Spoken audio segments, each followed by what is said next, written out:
Hi everyone, welcome back to my channel. I hope you're all doing well and having a fantastic week. In today's video, we're going to be talking about how to keep your birds cool in the summer or the hot weather, depending on where you live.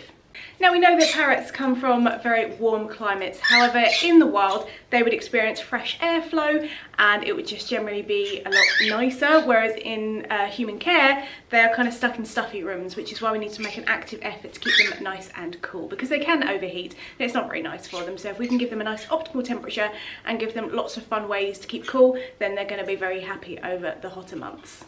So first of all, I want to talk about fans. Now of course fans are a great way of keeping us cool, but we have to be quite careful when we are using them. Now ceiling fans can be very dangerous. Obviously they are moving, and if your bird is flying around then there can be problems, and David and I have received lots and lots of comments and messages about these. How can we keep our birds safe? Just don't have a ceiling fan on when your bird is out and about, and then you'll know that it's not going to cause them any harm. So here in the UK we generally have like tower fans that kind of stand up from the floor, and we also have desktop fans as well, and these usually pretty safe for our birds because they have a grate all the way around them, and then there's quite a big gap between the blades and the grate. So if your bird was to land on those fans, it's unlikely it's going to cause them any harm. Just be super careful, and of course with all electricals there's always a risk of your birds chewing the wires, so it's always good just to be extra cautious with anything you're doing with your birds over the summer. Now if you're fortunate enough to have air conditioning, that can be really fine to use around your birds as well, but one thing you need to check is to make sure the system hasn't got any mould in it. Sometimes systems that aren't used too often, or ones that are used very frequently, can potentially have a mould build-up, so just make sure you are checking those systems regularly just to make sure they're nice and clean and safe, because you don't want mould spores blowing around in your home for you or your bird. Another super important point that I can't stress enough is be careful when you are opening windows when you have birds. Again, each time the weather gets warmer there is a complete flurry of lost bird adverts, and accidents do happen, we know this, but there are ways that we can try and prevent our birds from getting out of those windows. Now the first thing to do is to make sure your windows are shut. Don't leave them a crack open, don't open them and leave the curtains in front of them, which I've heard some people do as well. Please just shut them, and if it means that your birds have to have potentially less time out because you have to have the windows shut and the fans on, that's okay, as long as that time out is quality time. So be extra careful and double check. When I ask David, have you shut all the windows, he'll say yes I have, and I go and check anyway, just to make sure.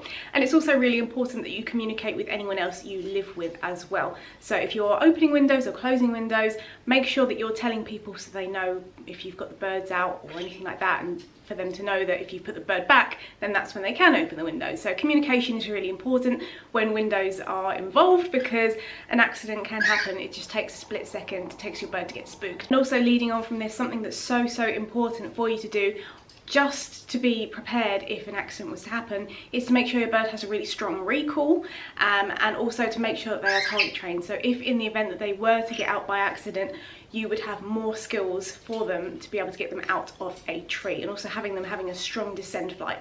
Bird Tricks actually did a really awesome video recently with loads and loads of tips of what to do if your bird does get out, so I'll leave a link to that down below because I think it's worth watching just in case, and just to prepare yourself if something was to happen.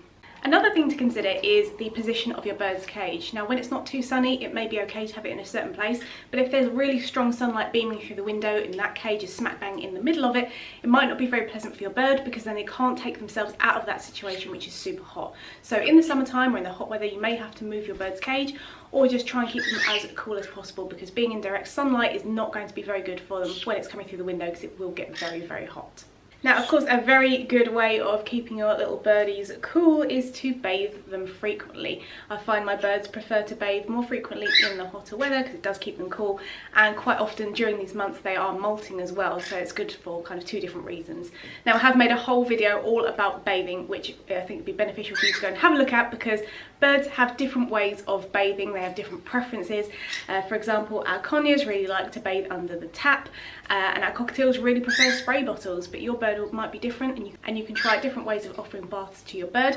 Or if your bird absolutely hates baths, I have some tips in there as to how to train your bird to enjoy bathing, so definitely go and check that video out after this one. Now this kind of goes without saying, but it's good in the summer to replenish your bird's water quite frequently. It's a nice cool drink, it's going to help keep them cool as well, and of course if they're bathing frequently, You don't want them to be drinking all that kind of gross water with all the feather casings in. Now something we do for our birds is we pop a couple of ice cubes in their water bowls, and that helps keep it cooler for longer. However, some birds will be absolutely terrified of that, so just be careful, and you know your own bird. It's worth giving it a go, but if you notice that they're reluctant to drink because there's a scary ice cube in there, obviously it's going to melt, so that's okay, but just be aware of what they're kind of afraid of. Now on to the fun part, some fun things that you can make for your birds to keep them nice and cool. One of my birds' absolute favourite things at the moment are smoothies. Now these are ones that we make at home. We don't pre-buy them because they often contain additives and sugars and things like that. But what we do is we just get a bunch of fruit that's perfectly safe for birds. We take out any bits that aren't safe, like the pips or the stones and stone fruits, and we just blend them up in my NutriBullet because we're just desperate to go to David, so let's just quickly do that. But I think probably the favourite one in my house at the moment is pineapple smoothie. I literally just get tinned pineapple that has no additives and no extra sugar or anything like that. It's just pineapple. Just blend it up in the NutriBullet. It goes really nice and frothy, and then the birds really enjoy it. They go a little bit crazy for it. And the benefit of that one is it's safe for you as well, so you can share something with your birds that's safe for them and for you. Now of course fruits are very high in sugar, so just be careful that you're not giving them loads and loads of fruit every single day, but it is a really great way to cool down, and you can create different recipes and see what your birds like.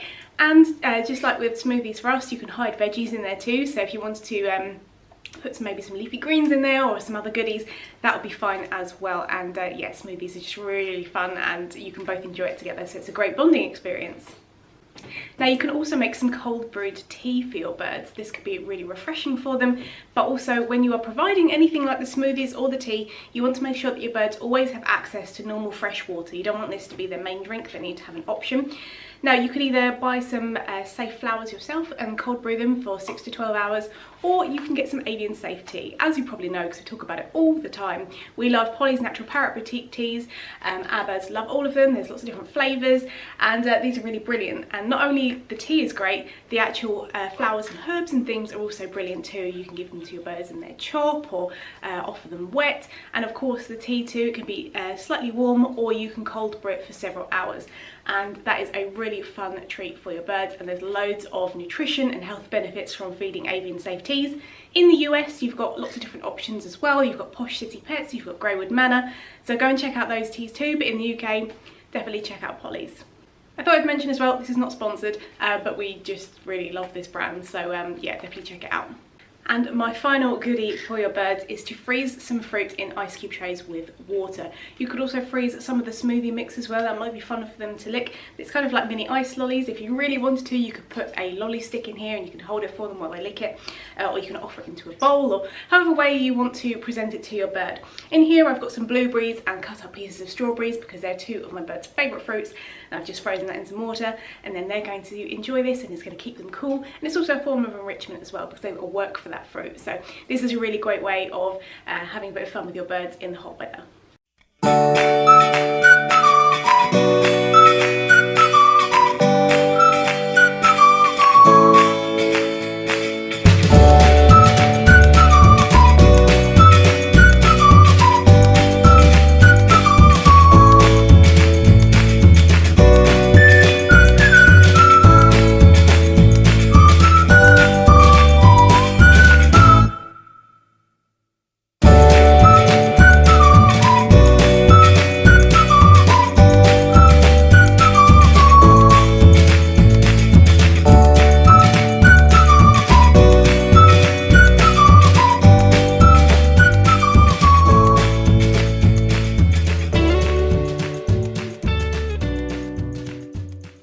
That brings me to the end of the video. I hope you enjoyed learning some ways that you can keep your birds cool in the hot weather. If you have any other tips you'd like to share with us, please let me know, because I'd like some extra tips for my birds as well.